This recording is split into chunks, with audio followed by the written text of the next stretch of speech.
கிறிஸ்துவுக்குள் மிகவும் பிரியமான சகோதர சகோதரிகளே, இயேசு கிறிஸ்துவின் நாமத்தினாலே உங்கள் யாவருக்கும் எனது அன்பின் நல்வாழ்த்துதலையும் வணக்கத்தையும் தெரிவித்துக் கொள்கிறேன்.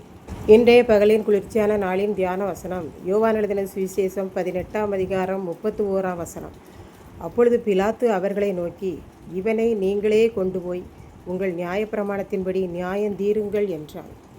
இயேசுவை கூட்டிக் கொண்டு போய் பிலாத்துவினிடத்தில் செல்லுகிறார்கள்.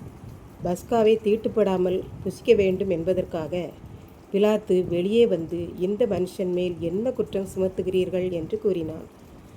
அதற்கு அவர்கள் மறுமொழியாக, இவன் குற்றவாளி இல்லை என்றால் இவனை நாங்கள் ஏன் உம்மிடத்தில் அழைத்து வருகிறோம் என்றார்கள். பிலாத்து இயேசுவை அரண்மனைக்குள் அழைத்தான். அவரை பார்த்து, நீ யூதருடைய ராஜாவா என்று கேட்டான். பிலாத்து ஒரு ரோமானிய அதிகாரி. ஆகவே இயேசு அவருக்கு மறுமொழியாக, நீராக இப்படி கேட்கிறீரா? வேறு யாரும் உமக்கு சொல்லி கொடுத்தார்களா என்றார். அதற்கு பிலாத்து, வேறு யாரும் எனக்கு சொல்லிக் கொடுப்பதற்கு நான் என்ன யூதனா? நான் ரோமரை சேர்ந்தவன். உன் ஜனங்களும் பிரதான ஆசாரியரும் உன்னை இன்று என்னிடத்தில் நியாயம் விசாரிக்க ஒப்பு கொடுத்திருக்கிறார்கள். நீ என்ன செய்தாய் என்று கேட்டான். இயேசு, என் ராஜ்யம் இந்த உலகத்துக்கு உரியதல்ல. அப்படி இந்த உலகத்துக்கு உரியதுதான், இந்த உலகத்தில் நான் ராஜாதான் என்றால், என் ஊழியக்காரர் என்னுடைய சீசர்கள் எல்லாரும் எனக்காக போராட்டம் பண்ணியிருப்பார்கள்.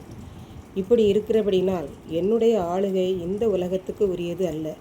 நான் பரலோகத்துக்கு உரியவன், பரலோகத்தின் ராஜா என்றார். பிலாத்து இயேசுவை கூட்டிக் கொண்டு வந்தவர்களிடம், இவனை நீங்களே கொண்டு போய் உங்கள் நியாயப்பிரமாணம் சொல்லுகிறபடி நீங்களே கூடி பேசி நியாயந்தீருங்கள். நான் இவனிடத்தில் ஒரு குற்றத்தையும் காணவில்லை. மேலும் நான் ரோமன். உங்கள் நியாயப்பிரமாணம் என்ன கூறுகிறதென்று எனக்கு தெரியாது. உங்களுக்குள்ளே இருக்கிற சகோதரத்துவ சண்டையை நீங்களே தீர்த்து கொள்ளுங்கள். எனக்கும் உங்களுக்கும் சண்டைக்கும் சம்பந்தமில்லை. ஆகையால் இந்த இயேசுவை கூட்டிக் கொண்டு போங்கள் என்றான்.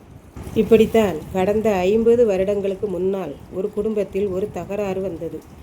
அவர்கள் அந்த நிலத்தகராறை குடும்பத்துக்குள்ளேயே பேசி பார்த்தார்கள். நியாயம் கிடைக்கவில்லை. அதனால் பக்கத்து வீடுகளில் பேசி பார்த்தார்கள். நாளடைவிலே சண்டை போட்டு இறுதியாக காவல் நிலையத்திலே சென்று நியாயம் கேட்டார்கள். அந்த காலங்களிலே யாரும் குடும்பத் தகராறு, பிரச்சனைகள், சண்டைகள் எதையுமே தங்களுடைய குடும்பங்களிலே, தங்களுடைய ஊரிலேயே பேசி சமாதானமாய் முடித்து விடுவார்கள். காவல் நிலையத்துக்கோ நியாயாதிபதிகளிடமோ செல்ல மாட்டார்கள். அப்படி செல்பவர்களை சபைக்கு புறம்பானவர்களாக்கி விடுவார்கள். பின்பு அவர்கள் அந்த ஊரிலே நல்லது கெட்டது யார் வீட்டுக்கும் செல்ல முடியாது. ஆகவே பொதுவாக பிரச்சனை வந்தால் குடும்பத்தில் பெரியவர்களிடமே கூறி நியாயம் பேசி முடித்து விடுவார்கள். இவர்கள் காவல் நிலையம் சென்றதால் ஊரில் உள்ள மக்களும் குடும்பத்தாரும் சேர்ந்து சென்றார்கள். அங்கே இருந்த காவல் அதிகாரி சொன்னார், இந்த நிலத்தகராறுக்கெல்லாம் இங்கே வரக்கூடாது. இதோ இத்தனை குடும்பக்காரர்கள், ஊர் தலைவர்கள் எல்லாரும் இருக்கிறார்களே, இவர்களை வைத்து உங்கள் பிரச்சனையை நியாயம் தீர்த்து கொள்ளுங்கள் என்று கூறினார். இதை கேட்ட குடும்பத்தார் அவர்களை ஊருக்கு அழைத்து வந்து பேசி முடித்தார்கள் என்று நாம் அறிந்து கொள்கிறோம். இதை கேட்டுக்கொண்டிருக்கும் எனக்கன்பானவர்களே, இன்றைக்கு நாம் எப்படி நியாயம் தீர்க்கிறோம், நியாயம் கேட்க எங்கே செல்லுகிறோம் என்பதை சிந்தித்து பார்ப்போம். இயேசு வாழ்ந்த காலத்திலேயே ரோம பேரரசின் அதிகாரியான பிலாத்து, நீங்கள் யூதர்கள் உலகத்துக்குள் உங்களுக்குள் பிரச்சனைகளை உங்கள் நியாயப்பிரமாணம் சொல்லுகிறபடியே நியாயம் தீர்த்து கொள்ளுங்கள் என்று கூறினார். எவ்வளவு சரியாக சொல்லியிருக்கிறார் பாருங்கள்.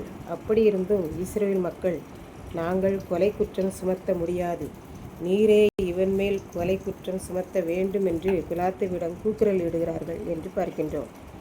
கூடி பேசி நியாயம் தீர்த்துவிட்டு சந்தோஷமாக வாழும் எண்ணம் யூதர்களுக்கு இல்லாமல் போய்விட்டது.